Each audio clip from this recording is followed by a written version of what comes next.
ಸಂಯುಕ್ತಾಕ್ಷರಗಳು. ಸಂಯುಕ್ತಾಕ್ಷರ ಅಂದ್ರೆ ಗೊತ್ತಾ ನಿಮ್ಗೆ ಏನಾದ್ರೆ? ಏನ್ ಸಂಯುಕ್ತಾಕ್ಷರ ಅಂದ್ರೆ? ಸಂಯುಕ್ತಾಕ್ಷರಗಳು ಅಂದ್ರೆ ಏನು ಗೊತ್ತಾ?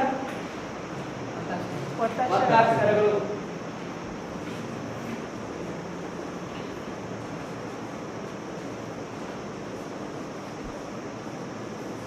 ಒತ್ತಾಕ್ಷರಗಳು. ಒತ್ತಕ್ಷರಗಳಲ್ಲಿ ಒಂದನೇದಾಗಿ ಸಂಯುಕ್ತಾಕ್ಷರ ಅಂದ್ರೆ ಏನಂತ ಹೇಳ್ತೀನಿ ನೋಡಿ. ಎರಡು ಅಥವಾ ಎರಡಕ್ಕಿಂತ ಹೆಚ್ಚು ಸ್ವರಗಳು ಸೇರಿ ಆಗುವಂತ ಅಕ್ಷರಗಳು. ಒಂದು ಪದ ಆಗುವಾಗ ಒಂದು ವ್ಯಂಜನಕ್ಕೆ ಮತ್ತೊಂದು ವ್ಯಂಜನ ಸೇರಿ ಆಗುವಂತಹ ಅಕ್ಷರಗಳು ಅವನ್ನೇ ಒತ್ತಾಕ್ಷರಗಳು ಅಂತ ಹೇಳ್ತೀವಿ. ಅದರಲ್ಲಿ ಸಜಾತಿ ಒತ್ತಾಕ್ಷರಗಳು ಮತ್ತು ವಿಜಾತಿ ಒತ್ತಾಕ್ಷರಗಳಂತ ಎರಡು ವಿಧವಾಗಿ ಬರ್ತವೆ. ಮೊದಲನೇದು ಸಜಾತಿ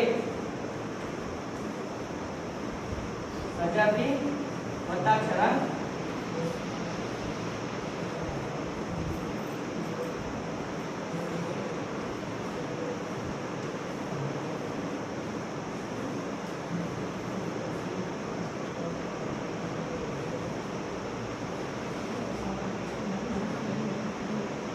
ಸಜಾತಿ ಒತ್ತಾಕ್ಷರ ವಿಜಾತಿ ಒತ್ತಾಕ್ಷರಕ್ಕೆ ಒಂದೊಂದು ಎಕ್ಸಾಂಪಲ್ ಕೊಡ್ತೀನಿ ಪ್ರಶ್ನೆಗೆ. ಸಜಾತಿ ಒತ್ತಾಕ್ಷರಕ್ಕೆ ಎಕ್ಸಾಂಪಲ್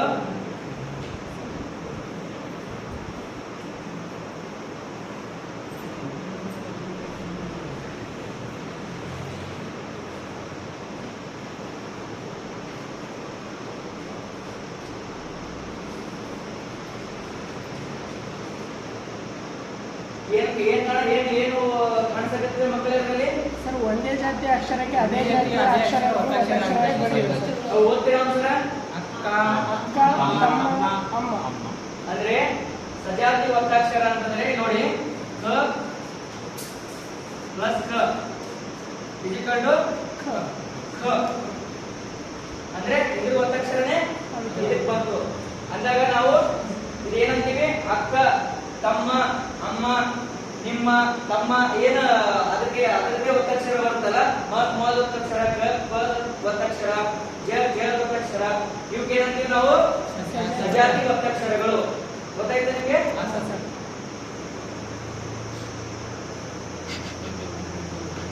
ವಿಜಾತಿ ಒತ್ತಕ್ಷರಗಳಂತ ಅಂತೇನಂತ ತಿಳ್ಕೊಳ್ಳೋಣ.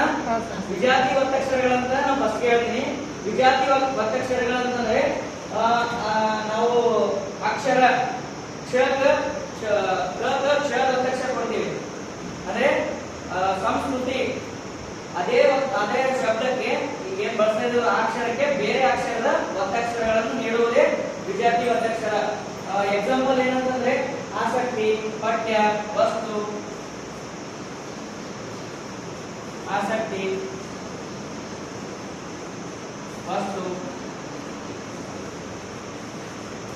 ಪಠ್ಯ. ಇದರಲ್ಲಿ ಏನ್ ಕಾಣ್ತೀವಿ ನಾವು? ಹೇಳ್ತೀರಿ ಯಾರಾದ್ರೂ ಏನಂತ ಜೋರಾಗಿ? ಆಸಕ್ತಿ, ವಸ್ತು, ಪಠ್ಯ. ಇದರಲ್ಲಿ ಏನ್ ಕಾಣ್ತೀವಿ ನಾವು? ಅದರಲ್ಲಿ ಸಜಾತಿ ನೋಡಿದಾಗ ಅದರದೇ ಒತ್ತಕ್ಷರ ಅದಕ್ಕೆ ಕಂಡಿದ್ದು. ಈಗ ವಿಜಾತಿ ನೋಡಿದಾಗ ಹೀಗೆ ತ ಒತ್ತಕ್ಷರ ಇದೆ, ಸ್ತೂಗೆ ಇದಕ್ಕೂ ತ ಇದೆ, ಇದಕ್ಕೆ ಇರ ಒತ್ತಕ್ಷರ ಇದೆ. ಅಂದ್ರೆ ಇದನ್ನ ನಾವೇನಂತೀವಿ? ವಿಜಾತಿ ಒತ್ತಕ್ಷರಗಳು. ಎಲ್ಲರೂ ಈ ಕಡೆ ಗಮನ ಕೊಡಕತ್ತೀರಿ? ಅರ್ಥ ಆಗತ್ತ ಪಾಠ? ನೀವೊಂದು ಎಕ್ಸಾಂಪಲ್ ಕೊಡ್ತೀರಿ ಯಾರಾದ್ರು? ಸಜಾತಿ ಒತ್ತಕ್ಷರಕ್ಕೆ ಒಂದು ಎರಡು ಅಕ್ಷರ. ಸಜಾತಿ ಒತ್ತಕ್ಷರಕ್ಕೆ ಅಕ್ಷರ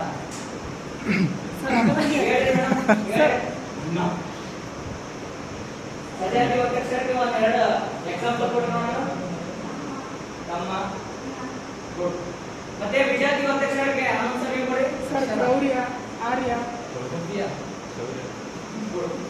ಅಂದ್ರೆ ನಾವು ಇವತ್ತಿನ ಪಾಠದಲ್ಲಿ ನಾವೇನು ತಿಳ್ಕೊಂಡ್ವಿ? ಸಜಾತಿ, ಇದು ಸಂಯುಕ್ತಾಕ್ಷರಗಳು, ಒತ್ತಾಕ್ಷರಗಳು.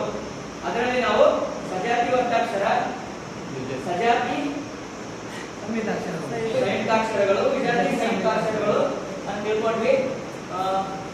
ಇವತ್ತಿನ ಕೌಶಲ್ಯ ಬಂದ್ಬಿಟ್ಟು ಉದಾಹರಣೆಗಳೊಂದಿಗೆ ವಿಶದೀಕರಿಸುವ ಕೌಶಲ್ಯ. ಧನ್ಯವಾದಗಳು. ಇದರಲ್ಲಿ ಏನಾದರೂ ಕುಂದುಕೊರತೆಗಳಿದ್ರೆ ಈ ಬಗ್ಗೆ ಹೇಳಿ.